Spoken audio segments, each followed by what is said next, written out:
Welcome back. And if you've been watching my video, last year I shot my first deer with a Glock G40 10mm. I made a perfect hot shot, so that's about 15 yards away.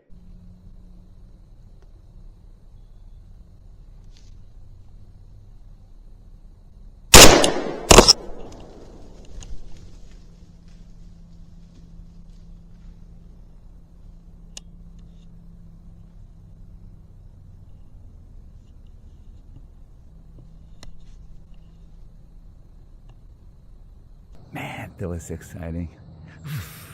It is now 8:27 and I just shot my first doe of the season. And to make it better, I used my Glock G40 in 10mm.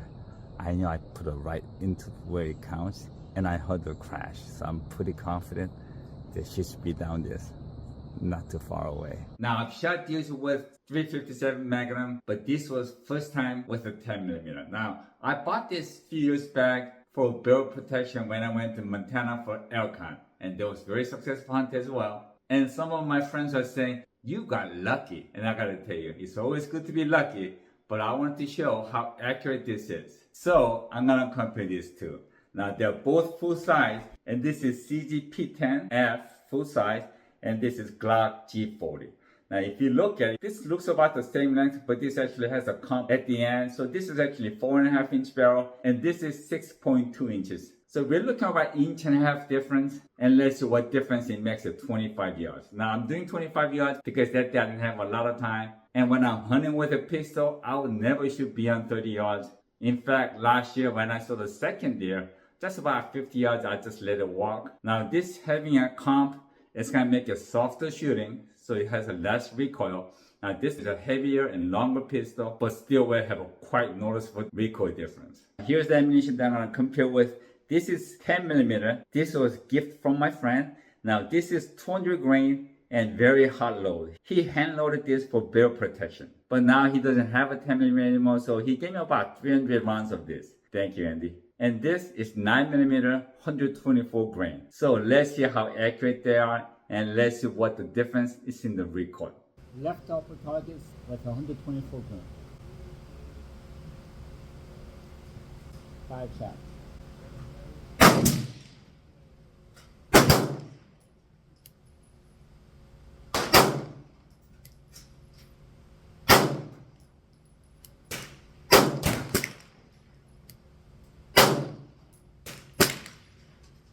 Okay, it's all in. Left upper target, all in. 40, this is 10mm. This is a hand load, and it's 200 grain, so it's gonna get some kicks out of it. What's open?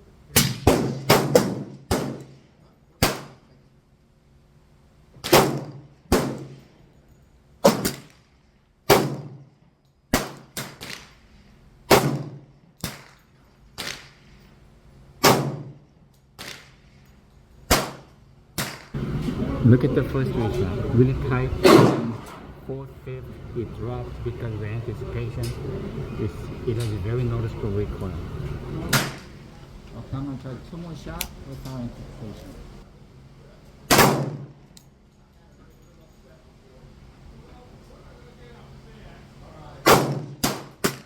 Yeah, really tight.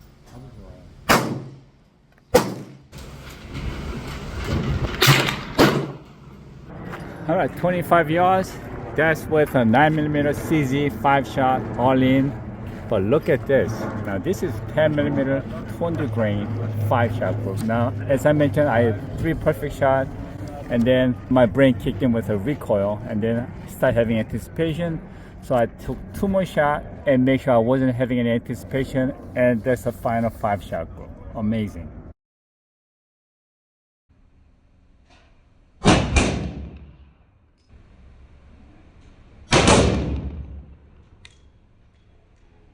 Okay, I want to talk about the shot anticipation, why we have it, and how we can reduce it. Now imagine a perfect stranger walks up to you smiling, and out of nowhere he sucker punched you or sucker slapped you. In most cases, you will get punched or slapped, and now your brain is anticipating a next punch or slap So when that person tries to punch you or slap you again, even in a slight movement, you tend to duck away. And that's a reflex consciously built in your body.